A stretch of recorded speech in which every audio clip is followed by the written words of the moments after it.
let me say a word about another one that's on that list, which is press. That is certainly a part of the job of the state chairman. I don't think it's the whole job, and I'm not sure that it's the most important part of the job, but it is an essential part of the job. We have to have somebody who can speak for the party and has had experience speaking for the party. Again, I would say over the period I've been back in the legislature, aside from the leadership, I've probably gotten as much press as a state senator as anybody. And I'm comfortable with it. I think I've demonstrated that I can do it without concern at the spur of the moment, off the top of my head if I have to. But I would say this about it. I think the number one job of the chairman in terms of press is to coordinate, and in many cases to pass the ball. We've got, they're right here with me, so again, I almost don't want to look at them. We've got tremendous young legislators, Andre and Art and Kara and a bunch of them throughout the state. New talent. We need to make them the face, and even Leslie. We need to make them the face of the party whenever we have the chance to do so. When there's good news to be delivered, when there's good Republican initiatives, we need to put our young people, our young talent, Aaron Stewart, out front so we can build them up for future elections. The number one job of the chairman should be going after the governor. And that, I think, I have done as well as anybody over the last 4 years. Thank you. I started, before I was even in the legislature, with going after the DPUC, the sneaky tax on the electrical bill. And since I'm recognizing people here, I can't help but say, with the help of my dear friend Doug Dubitsky, who I will never thank enough, for pleading my case in front of the state Supreme Court on that occasion. I went after him on the forced unionization issue, on the busway. Now I'm trying to work up this eminent domain issue. I think I'm very good in that role, and I think I can do it without seeming mean-spirited. I think I can do it with some humor in some cases, and I think I do it with credibility with the press. I believe I understand what it is that the press responds to. I think we got somebody else on this score that I respect, which is Chris Healy. I'm not saying that I'm as good at it or as experienced as Chris Healy, but like Chris, I'll say nice things about you anyways. Like Chris, I've been on the other side of that relationship. I ran a weekly newspaper at one point. I've been a writer on and off. I've written for papers. I know what makes a story, and I can handle that side of it. And I have credibility with the press. They know that if I come to it and say it's a story, it's going to be a story. And I'll have my facts together, and I'll have my 12 seconds in front of the camera ready to go too. Credibility. I'll go to credibility as to get to point number one. Point number one is fundraising. And without fundraising, nothing else happens. We all know that. And the key to fundraising is going to be credibility. Is the person who's making this pitch somebody that I believe has the maturity and the temperament and the determination to follow through on this plan? And can they present a vision, a victory, a path to a potential donor? I think I can do that, and I will devote myself to doing that. And I think my experience and even the title of being a senator are an advantage in being able to get to the people that we need to get to. And I know that that will be more of a job than I ever can imagine, but I'm willing to give heart and soul to making sure that we have a properly funded party going forward. Enough to run our operation and enough to help our candidates. Another thing I'd say about that is that you wouldn't know about me necessarily is I've experienced running events. I've been a trade association executive. I set up many a dinner, many a soiree, many a fundraiser, both in politics, for campaigns, for associations, for civic groups. I've been through that experience, and I know what's involved in it, and I can supervise it properly. And I'll say that politically, I've had every kind of experience.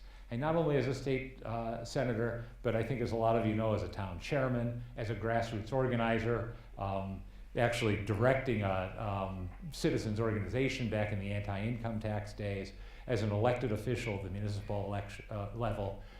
I've been in almost every room you can be in politics. And I've dealt with every kind of person, from the top of the scale to the bottom, and from the left side of the spectrum to the right. And the last thing I'd say about fundraising is, obviously major donors are a part of this, but we need an aggressive direct mail campaign. And we need to build up a small donor base. Build it and build it and build it and never stop building it. Data, again, is a part of that.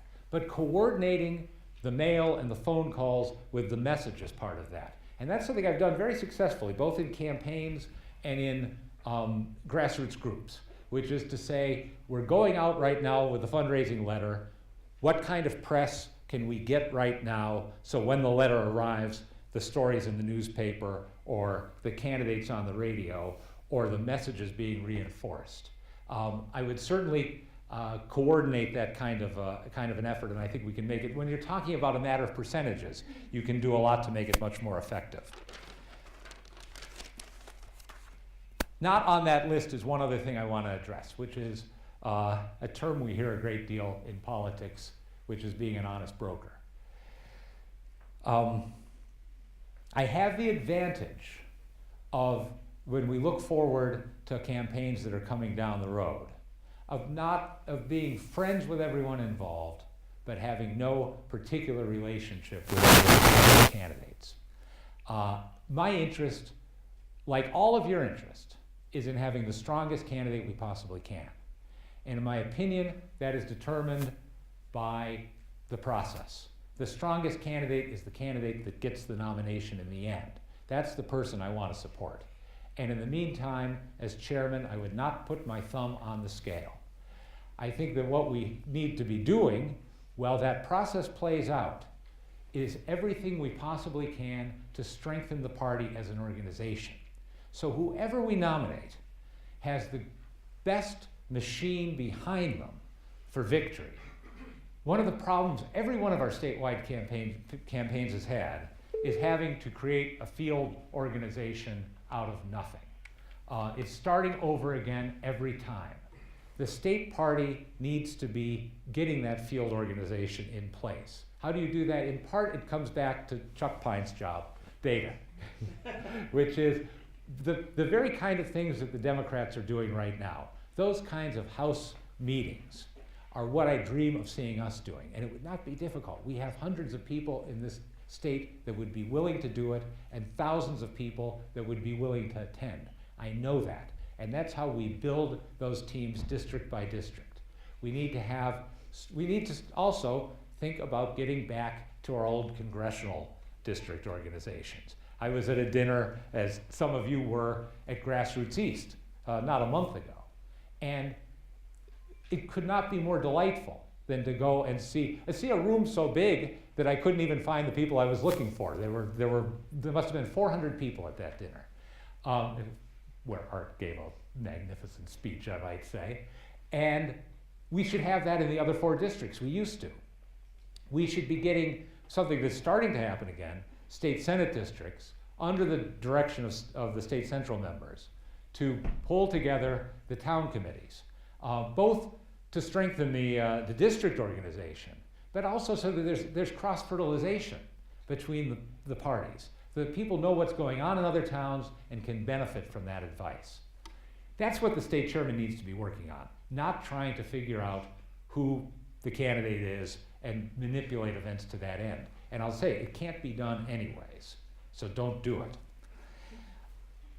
On the back of your card is a little lineup of what I would call the forces against us and the forces on our side. And the only point I want to make with that is that we have our work cut out for us. The Democrats automatically have not only their own strong organization, and not only the governor's office and the congressional offices and all of that, but a whole series of different organizations that line up behind them as a matter of course. We just don't have it. We have to be stronger. But the first thing we have to do to be stronger is we have to be unified. I tell you this in all sincerity. I can work with anybody in this party. Anybody who's worked with me on campaigns knows that my interest is in electing Republicans.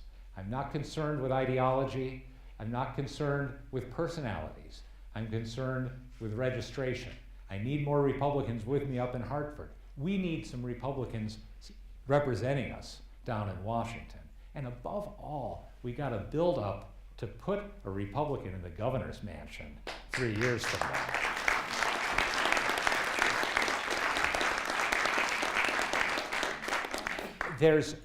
There's nothing that divides us that we can't lay aside and heal. Chris DePino told me about taking over as chairman and having an event where he had a shovel to say we're gonna bury the axe. I'm not asking bury the hatchet. I'm not asking for that at this meeting. But let me say that's something that not only am I prepared to do personally, but I have done personally. I have no desire to be at odds with anybody. There's people in this room that support me and people that don't. I don't care. I want to work with every one of you when this is over. And I think that we can accomplish that. And I think that only by accomplishing that do we have a chance to match the strength that the Democratic Party has. What we have to do as Republicans is too important for personalities and for history to keep us apart. We have to stand together. This is a great state. I feel a true, not just a true allegiance to it, but an obligation to it, to do my part to restore it. And again, I think all of you do, or you wouldn't be active in the way you are. And what I'm asking is that you join me in restoring this party so it can take its place in moving this state forward. And with that, I will cease, and I will invite you to ask me any questions or to bring up any points that you would like to. And I'll start with maybe my oldest friend in the room, Mike McGarry.